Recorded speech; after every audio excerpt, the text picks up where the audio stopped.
Hey, everybody, I'm Matt. This is the 10-Minute Bible Hour podcast, and we are picking up where we left off last time around, which is Matthew chapter 15, looking at the feeding of the 4,000, which is a very interesting miracle that is obviously going to have a lot of parallels with the feeding of the 5,000, which happened that many pages ago. It's just right there in the last chapter. And either Matthew is stuttering and is overstacking similar events for no reason whatsoever, or what he's doing here in including these two miracles so tightly next to each other is in keeping with the care and crafting he's demonstrated in the rest of the document, and there is a point to it narratively and theologically. That's the second one. It's on purpose. It's really good, and that's what we're going to talk about right now. Jeff, play music, and then let's get back into it.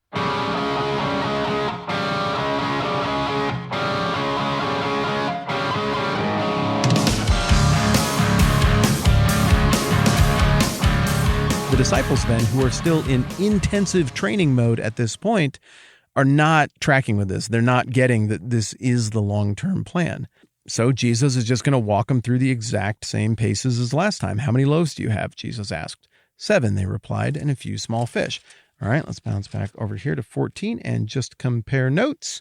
Matthew chapter 14, 15. This is back over at Galilee's stock with all Jewish people.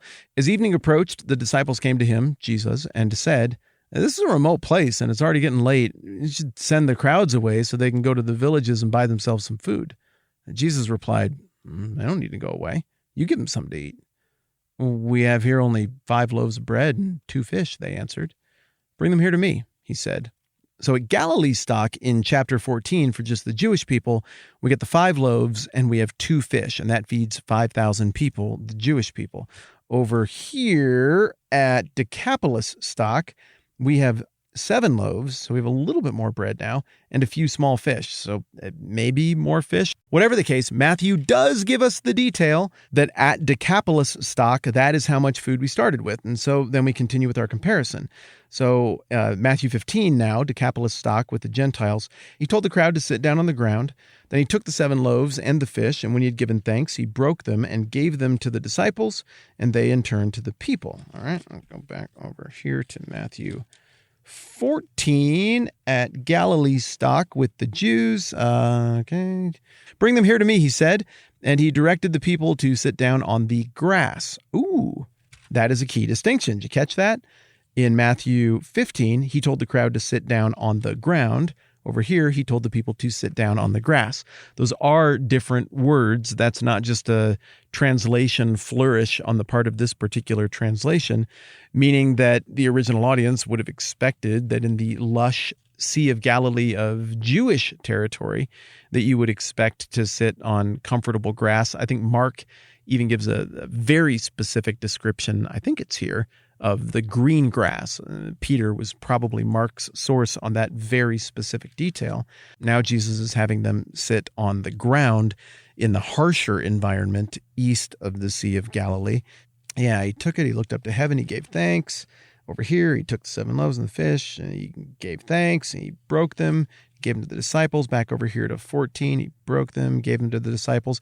Yeah, and the disciples gave them to the people. Back over to 15, gave them to the disciples, and they in turn to the people. So it's pretty identical in terms of the mechanics of the whole thing. And then rounding it out for Decapolis stock in chapter 15 with the Gentiles, it says, "They all ate and were satisfied. Afterwards, the disciples picked up 7 basketfuls of broken pieces that were left over." We go over here to Galilee stock with the Jews in chapter 14. And it says they all ate and were satisfied, and the disciples picked up 12 basketfuls of broken pieces that were left over. So everybody's fed at both events, and there's way more left over. And then it says in chapter 14 at the Jewish Galilee stock, it says the number of those who ate was about 5,000 men, besides women and children. We flip over to chapter 15 to Decapolis stock with the Gentiles, and they all ate and were satisfied. The number of those who ate was 4,000 besides women and children. These stories are so stinking similar in terms of structure. And the very next thing that happens after both is they get into a boat and travel. In Matthew 14, there's a little bit of a miraculous interlude there with Jesus and Peter walking on water and all of that business. But they both end with the travel across the Sea of Galilee again. Verse 39 of chapter 15, Jesus is leaving Decapolis stock and leaving the Gentiles behind. It says, after Jesus had sent the crowd away, he got into the boat and went to the vicinity of Magadan. Real quickly, we don't know where that is. Some people associate with Magdala. Either way, it's a more obscure community, probably somewhere in the 9 o'clock vicinity, if we think of the Sea of Galilee as a clock, which means that upon leaving the Gentiles from Decapolis stock on the east side of the lake, we have now traveled to the west side of the Sea of Galilee, back into Jewish territory. And if you weren't sure if we were in Jewish territory, the very next sentence at the beginning of Matthew 16 says, the Pharisees and Sadducees came to Jesus. So we know we're back where the Jewish people hang out because of that context clue. So the $10 trillion question here is, did something amazing just happen? Or did something amazing just happen? Because either way, I mean, that was pretty good, but was Jesus just being cool and meeting the needs of some people who showed up? Or did this mean something? Did this represent a shift in the ground rules, in the plan of what people could expect? Well, if the gospel ended right here or ended in the next chapter, I'd be like, maybe could go either way. But in light of the fact that all of the Old Testament points to the idea that God made this deal with Abraham, God made this deal with Moses, God made this deal with David with the larger nations in mind, it would only make sense that if Matthew is holding Jesus out as the fulfillment of all three of those deals, that Jesus would be operating with those larger nations in mind. And all three of those deals really overtly have this larger thing in view. I mean, the covenant with Abraham ends with, you'll be blessed and you'll be a blessing to all the nations. The deal with Moses, though it is expressed elaborately over several chapters of interaction between God and his people, the bottom line is the nations are going to look at what I do with you, whether you obey me or disobey me, and therefore whether I bless you or punish you, and they're going to know that I'm the one true God. And then the unconditional deal that God makes with David was that there's going to be this great king who will rule over all the nations, and this authority will be more than just over Israel, and that's going to come out of David's line. So you can't fulfill the promises of the Old Testament without going beyond the physical and cultural and linguistic and ethnic boundaries of the Jewish people. And now Jesus is doing that.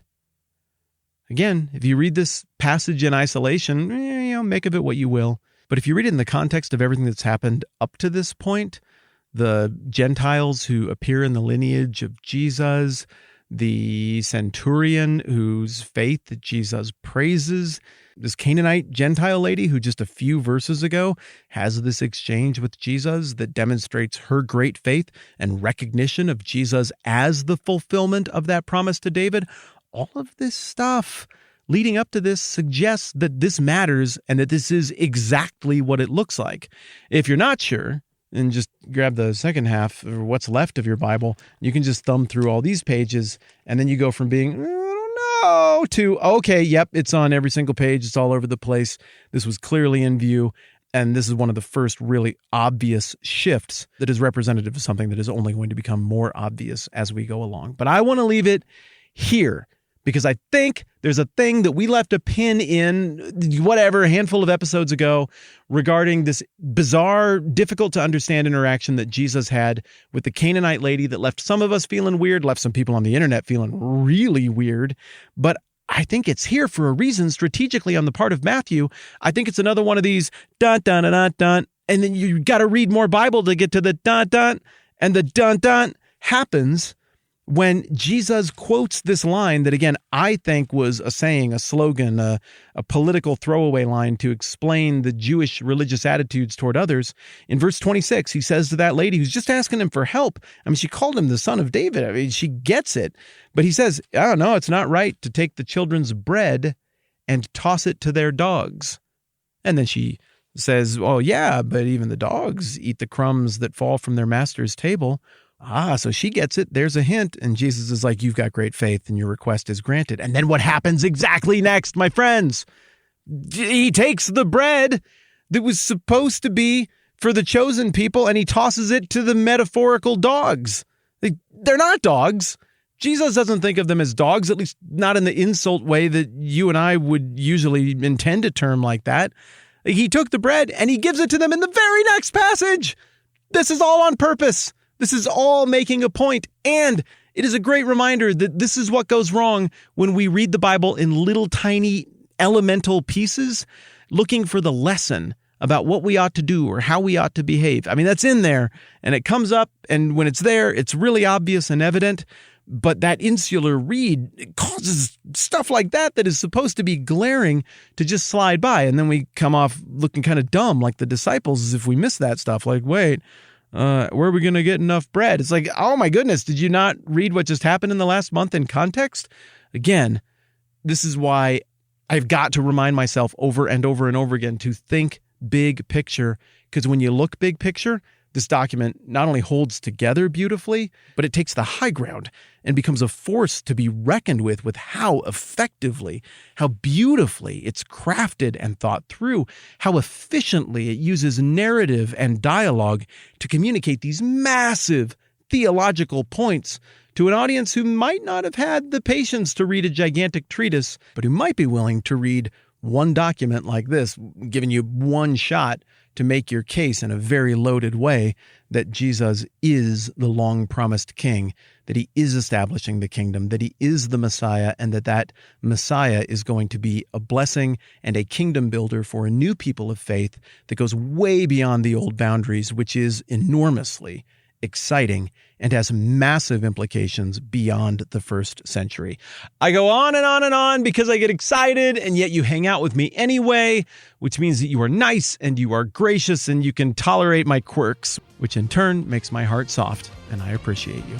All right, I'm Matt. This is the 10-Minute Bible Hour podcast. Let's do this again soon.